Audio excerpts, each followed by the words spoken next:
Hello and welcome again to another edition of me reading my own fan fictions.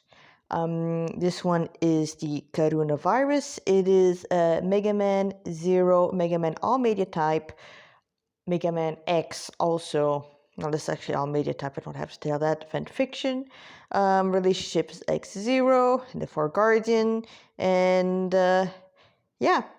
So I'm the author, Madhuri Devidasi, also known as a servant of Krishna on AO3, a Katyusha on fanfiction.net, and a servant of Goranitai on YouTube, which is where you are right now.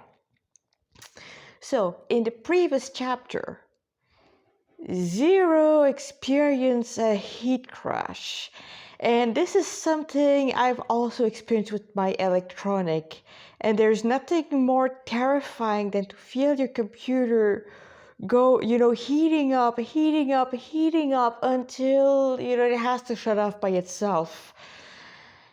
And also, why does Zero has long hair? Which I learned can actually retract in his head, believe it or not. I swear, I love Reploids. They're just so fun.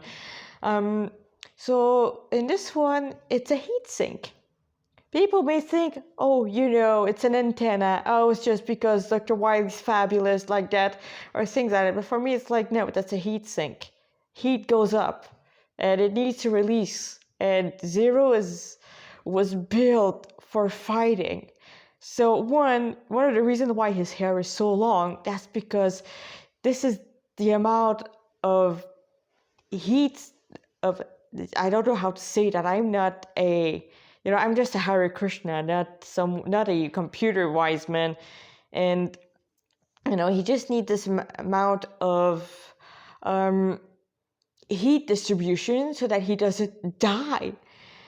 And this also makes sure that when he's fighting at his strongest, if the opponent grabs his hair, he's going to have a melted hand or burnt off hand or whatever happens to Reploid that does something which is over 100 degrees. Okay. Now, Chapter 2. Rising from the ashes, and this is where we truly go to the Vaishnav rabbit hole.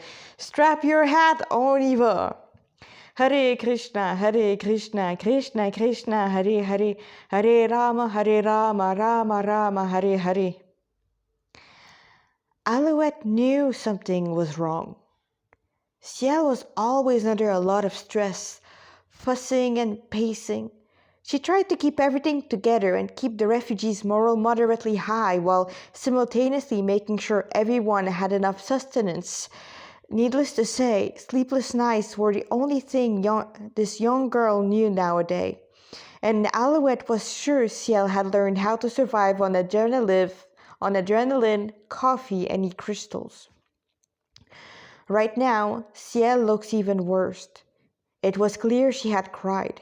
The frequency at which she wrung her hands had increased, and most worrisome was a complete absence of Zero in both person and reports. Alouette liked Zero. Sure, he may be a bit standoffish and cold, distant, and aloof from the rest of the Reploid population, but he had warmed up to the childlike Reploid quite rapidly, letting her brush, comb, and even braid his beautiful hair to Alouette's heart content. Yeah, so once again, it's not just mission after mission after mission. The Zero has some downtime, and in my head canon, well, basically Alouette is like, can I braid your hair? And her being so cute and innocent and the only little child in the whole place, Zero's like, all right. No, the first braid was terrible.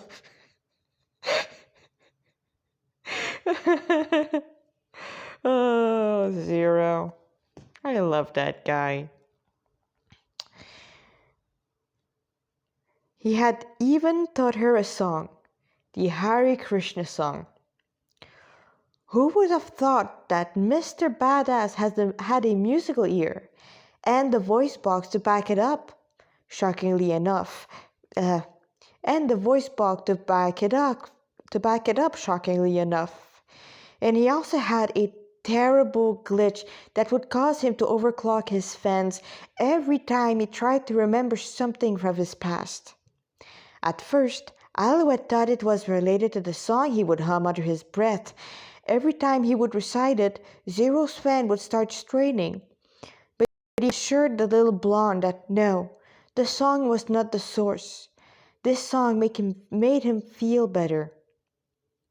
Alouette had tried to chant it. It was easy since it only had 3 words, Hare Krishna and Rama. And when she chanted it, her internal temperature had remained the same. But an enormous amount of bliss had entered her heart, like the moonlight entering a blazing room. And the cyber elves that she had been taking care of also seemed to like it, chanting Hare Krishna without any sign of stopping the moment the song had entered their audio port. It annoyed Ciel to no end, but Alouette and the other civilians liked it. It was something that gave them hope. Still, she had also been worried about Zero. He had just awoken from a very long hibernation. Ciel had told Alouette that Passy had sacrificed himself to resurrect the Red Legend. She would miss Passy. But Alouette was aware that, with them all being criminals, that would happen often. Still, there was a sense of loss. Anyway, Zero had been resurrected, meaning he had not been functioning for over 100 years. And then there was the part where his memory bank had corrupted. The legendary Reploid had no memories of his past. The little blonde knew that if the memory was corrupted, more things should also be broken and messed up in a Reploid.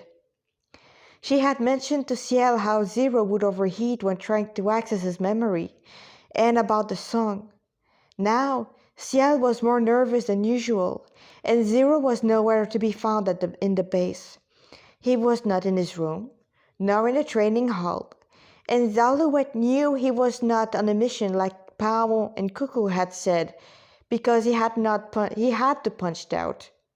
He didn't punched out. Speaking of Cuckoo, the tall Reploid was nowhere to be seen, and his partner looked grim. He had lost his will to live, like many other Reploid. Yeah, so this is... Okay, so this is a bit of my background in mental illness, since, I was in mental schools and all that. This is called desperation. When a Reploid has no more will to live, well, that's basically depression. And while all Reploids are programmed with a, thou shalt not self-destruct, because it would be very easy for them to cause a whole lot of damage by blowing themselves up. Instead, a Reploid who has no more will to live will willingly starve themselves. Yeah.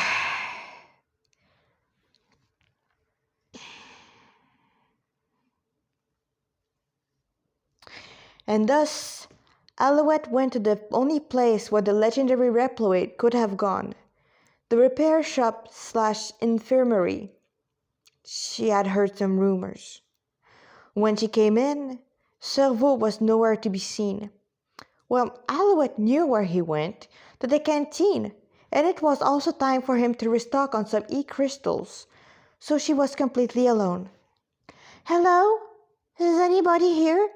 she called out as she tiptoed inside.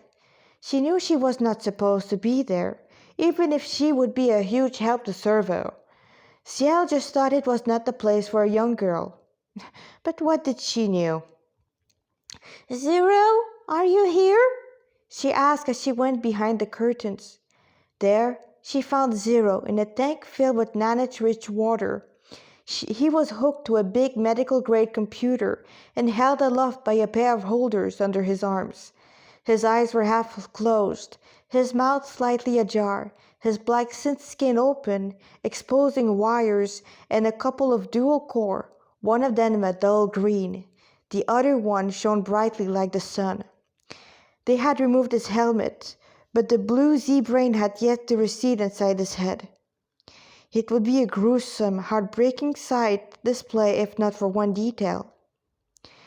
Zero gave off an unearthly glow, like something inside his head was lighting him up from the inside. There were also some golden marks on his body, like U in shape and in different places. One was on his forehead, going to the blue gem, one on his throat, and three above his umbilical port. And she could kind of make out more marks on his arms. So something I've noticed on some arts, some official arts, is that apparently Reploids have navel. Okay, well, they never really showed us how a Reploid is made, but I could infer that being machine, that's like another port, like the computer, has one jack for the audio charging port and USBs, HDMI, and then whatever else you can put on a computer nowadays. So, I apologize. Me and Nidra Devi, we're like, sometimes it works, but we need a little something behind us, in between us. Like, well, I'm not taking Valerian anymore since apparently it's terrible for the heart. But it's mostly,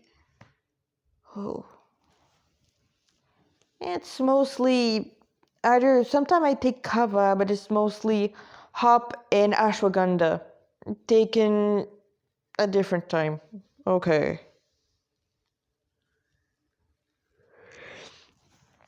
Also, the mark, well, they're called Urdapunda Tilak. So you just need to type Vaishnav Tilak and look for the one which is completely yellow. We're not talking about the big one. For us to go to Vaishnav, it's really just two lines, one U shape, and one leaf. The leaf is the leaf of Tulsi Devi, because it's supposed to be the lotus foot of Vishnu. There's also many other interpretations, but let's start with this one. Zero? She whispered as she hugged Sokrat, her kitty plush to her little chest. She knew he was not dead, otherwise the machine would not show his recovery process. He was 80% fixed, meaning he should be awake. Zero opened his purple eyes slowly, the blue gem finally receding back in his head, revealing yet another golden U-shaped mark adorning his forehead. Actually, that's a bit of a mistake on my part since, he already has it in his gem. Aren't they supposed to be almost black? Alouette thought, not sure what to think of this development. The legendary Reploid rubbed his face and looked around, obviously disoriented. His eyes fell on the little blonde. He frowned for a bit before a bright smile lit his pretty face. That smile. Alouette never thought Zero could do any other emote than frowning or neutral. So to see him like this, Alouette shyly smiled back. Zero tried to speak, but for some reason he couldn't. And then she realized why. He was not built for underwater communication. Alouette went to the terminal and opened the chat program. Zero, what happened? Are you okay? The childlike Reploid typed, hoping Zero could understand that he could communicate like that.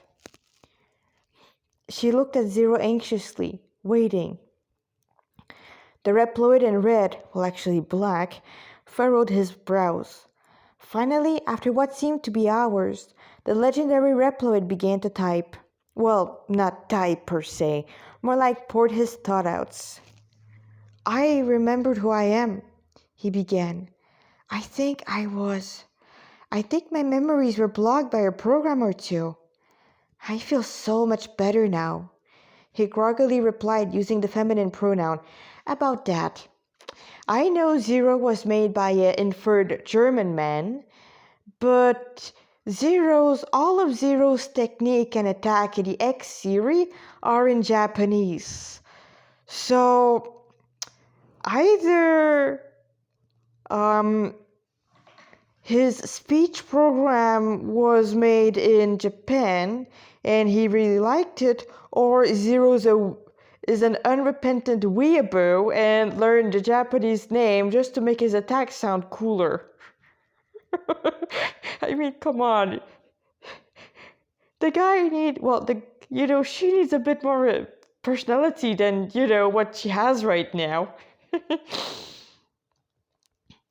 Oh, so Zero's better, but just confused. Where am I? Zero asked as he looked around. What day does... Oh, I see. I was out for 2 days. Oh, Krishna, Sil must be a bundle of nerves right now. Alouette opened her eyes wide. She had expected Zero's answer to be to the point, without any frills or expressions, let alone the name Krishna and... Alouette? Zero? Why do you keep using watashi? Aren't you a boy Reploid? Zero looked at Alouette. It's complicated. Zero gave a wry smile. I will try to explain later if I have the time. Are you still singing the song I taught you? The legendary warrior asked instead. Alouette nodded. Yeah, what is it? Why did it cause you to overclock your system? No, the Mahamantra would never do that to me, Zero wrote. It was, let's call it a failsafe, a kill code. My creator didn't want me to remember who I was. And he slapped on a few programs to make sure I never would. Alouette could feel some anger radiating from the capsule, taking almost a violet glow. But that's all over now. I am free from his control. I can finally be myself now. A look of sheer relief mixed with pure gratitude lit his face. Incidentally, the song I remembered is what broke those codes. It's a potent song. Alouette's eyes grew even wider. But it's just a song, right? I told you. It's extremely powerful. It puts one in direct communication with God, Zero revealed. Yeah, okay, this is where things goes divine, guys. God? What is that? Is it a network? Alouette asked. Zero didn't type anything, and Alouette had the feeling that a red hero was not sure how to explain. Either that or he was shy. God, Krishna, is the supreme personality of Godhead, the source and creator of everything, the cause of all. Okay, what was I supposed to write that, and did Grammarly mess with that? The cause of everything and the ocean of bliss for his surrendered servants and devotees. He is the fully conscious, eternal source of all souls, Zero explained slowly. It was clear he was taking his time to put his ideas in order. This song, the Hare Krishna Mahamantra, has the power to revive our eternal identity and re-establish our eternal relationship with him, either as one of his numerous servant, friend, parent, and finally lover. And yeah, that's actually true. One of the main reasons why we chant the Hare Krishna Mahamantra, that's because we're saying to God, hey, Krishna, I'm willing to serve you again. I'm sorry I turned my back on you. And you can believe me. Chant this sincerely, and Krishna will bring you back to him. And it's amazing what he can do to bring you back to him. And I'm talking this about experience. Alouette's eyes grew wide. Oh yeah, and yes, you can have different relationship with the Lord. The main one at the base of all of them is being servant. So you serve God. And then after that, you become his friend. And when I'm talking a friend, on the level of friend, God's not God anymore. He's equal to you. And you see him as a human, as your friend. He can be a friend, a good friend, a best friend, or he can have this epic bromance with him. And when I tell you a bromance, whatever bromance has nothing on what the Lord can give you. Like, bros forever, basically. It's, you go to his house and his mom called you my son. Actually, she does that to all of Krishna's little friends. And then there's parents. Yeah, you can be Krishna's superiors as a mom or a dad. And you call Krishna my son. And you see him as part of the family. And, actually there's a... So when Krishna had his childhood pastime as a baby, or, as a toddler, he had the run of the Vrindavan village. Because once again, everyone in Vrindavan, in Gokul, Nandagram absolutely adores Krishna and will and have thrown their lives for this little baby blue boy. And no, they don't know he's God. Those in Goloka Vrindavan, Krishna's not God. He's just the next door neighbor, the only son of the king and queen who, while he doesn't have to, will herd his friend's cows because he loves herding cows. And who loves to steal butter, and who's a bit of a rascal. Actually, he's a big rascal, but they love him anyway.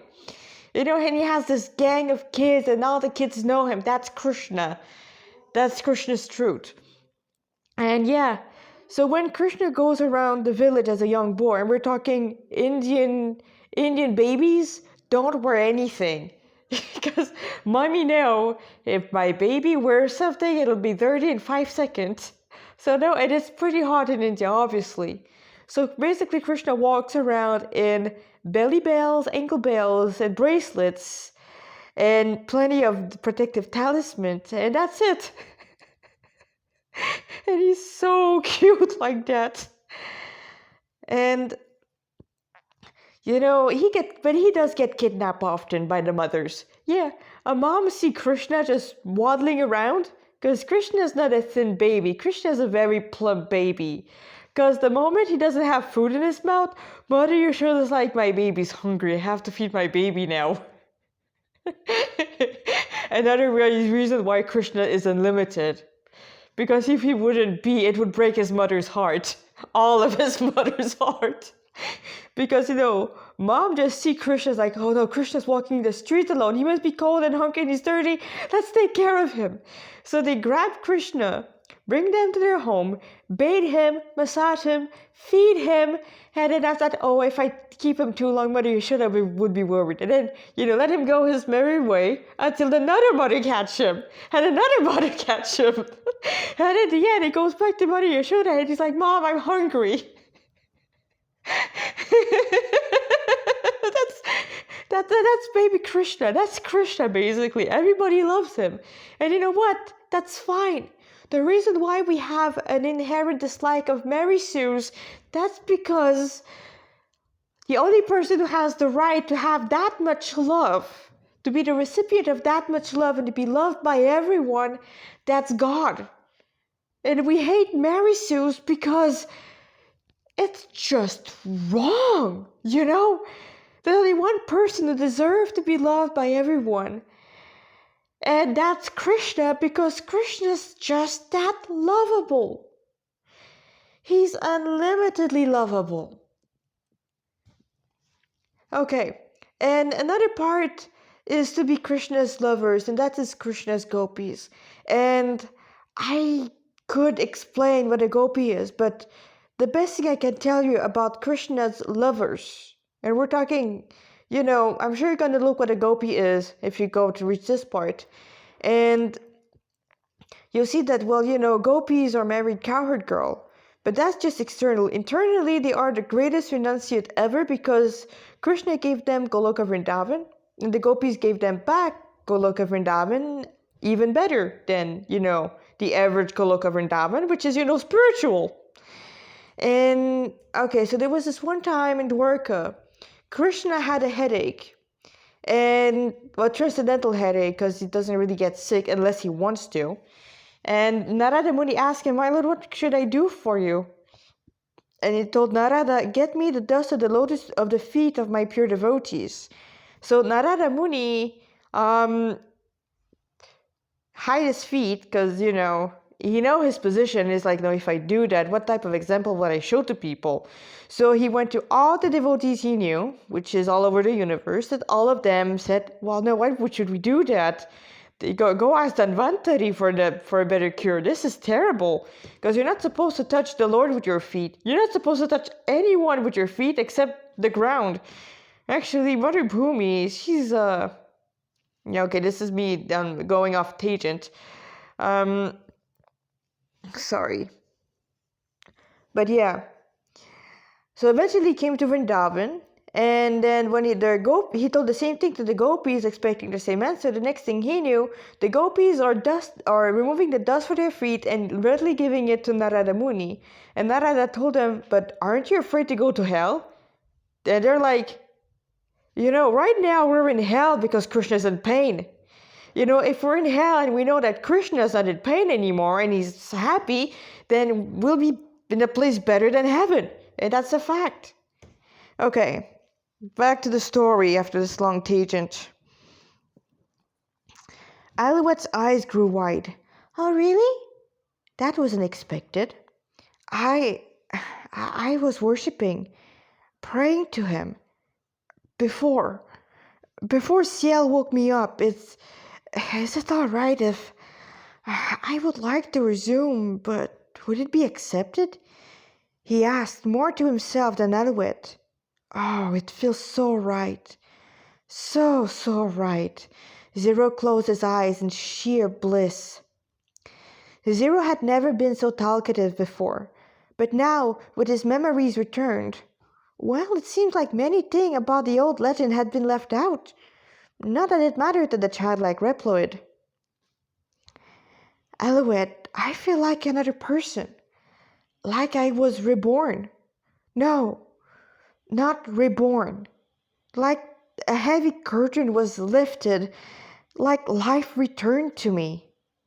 I am Zero. The legendary Reploid, the Red Ripper. And I'm more than that also. It's amazing. It's scary. I know I sound like a nutcase, but all my previous memories are returning to me. I feel like I've just awakened from a dream. I know who I am. I know my ultimate purpose, my goal, my mission." He babbled on, trying to grasp, to explain this joyful event. And the recovery capsule also provided him with some pretty intense pain management software and an inhibition suppressor. It made it easier to find if something was broken, if the bot's tongue is loosened. "It's all right, Zero. It may take some time to adjust, but we'll all get used to it," she wrote as kindly as possible. "It's nice to have a goal back. You will still help us, right?" There had been this alternate historical account about how Zero was actually the cause of the first calamity. Not that there was any proof of there being any first calamities in the first place. Alouette just hoped the alternative to Zero being a great hero was wrong. The last thing they needed was yet another maniac here. Zero turned his head toward the childlike Reploid. He was intensely looking at her, calculating something. "If you keep chanting that song and have as many refugees also chant it, then yes, I will also protect you." "All right, no problem, Zero. I will keep chanting the name of gods as long as you keep listening to Big Sister Ciel." No harms in teaching a song to the refugees, especially one that made Alouette feel so happy. Something went over Zero's face, but it was too fast for Alouette to grasp. "I still don't understand why your creator blocked who you are, and the fact that you love God. I mean, it's nice to know that there's somebody out there who made everything." It also made more sense than the old Big Bang theory.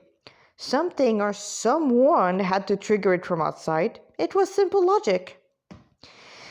"Yeah, so us Vaishnavas know the secret of the Big Bang. But nobody will believe us because they cannot calculate it, because, numbers are cool and all. It does. Zero's countenance became a bit dour. Wiley, he didn't want me to be who I am. He didn't want what I was before. He wanted a monster. Zero revealed to the childlike Reploid. You're not a monster, Zero. You're the legendary hero who fought alongside X. You're the reason why we're all alive right now. A wry smile appeared on Zero's face. It was filled with pain and sadness. Alouette, you do not know me, and you have no idea what I did. But you're right, I'm not a monster. I'm something more, something better. Zero closed his eyes as he pressed his right hand to his core. A serene smile lit his pretty face. Enough about me. Did anything happen while I was out? Well, nothing much except Ciel is even more worried than usual. Oh, and we're being hacked. But there's nothing we can do about it, Alouette wrote. The Neo-Arcadian Force were now crawling in their system, and the Resistance didn't have the resources to fight back. As always. Zero's eyes grew wide, then he closed them as he intensely focused. Some purple tendril radiated from him, staining the nanite-rich water violet. It went up the empty connectors, and then Zero's dear computer was taken over? The next thing Alouette knew, the recovery tube was draining, and Zero pulled himself out. The legendary Reploid then unplugged himself, drained out as much water from his system as he could, recalibrated, found his helmet, gauntlet jacket, weapon, and boots, and stalked out the door, revealing 2 more marks on his back before he threw his red Kevlar jacket on.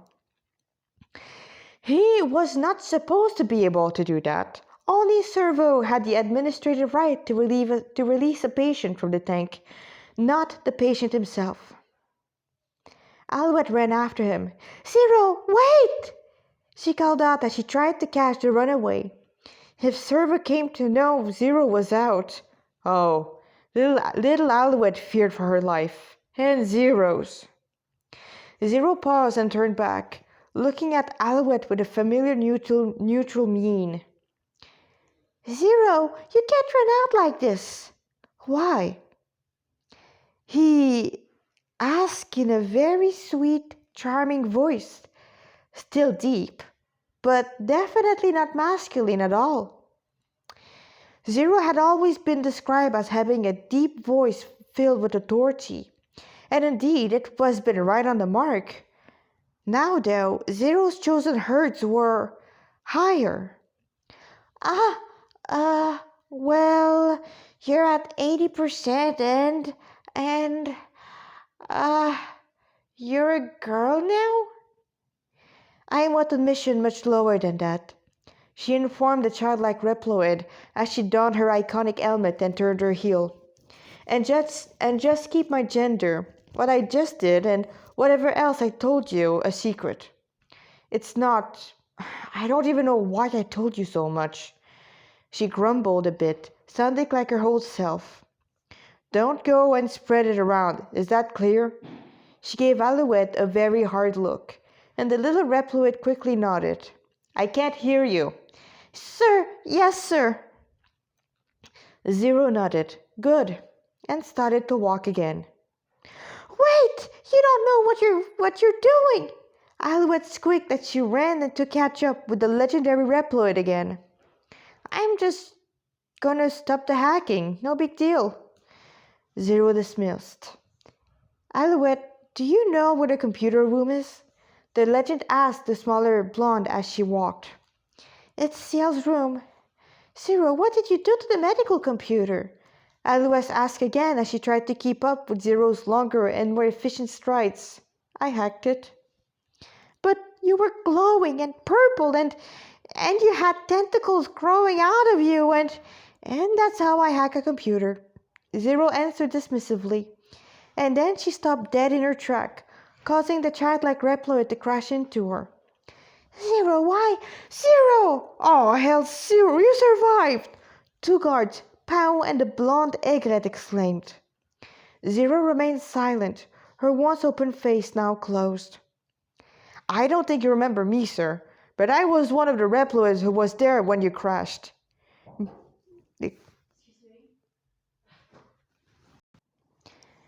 Okay, apologize. It was someone who wanted to talk to me.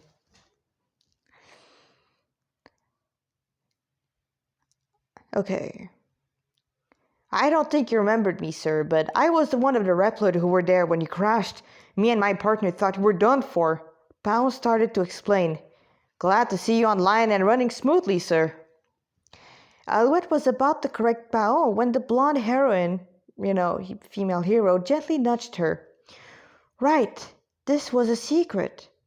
She had to call Zero he and sir, so nothing much had changed. I just wanted to check how much time was in the video. I didn't want to check the rest. Anyway, we're in quite a pickle right now.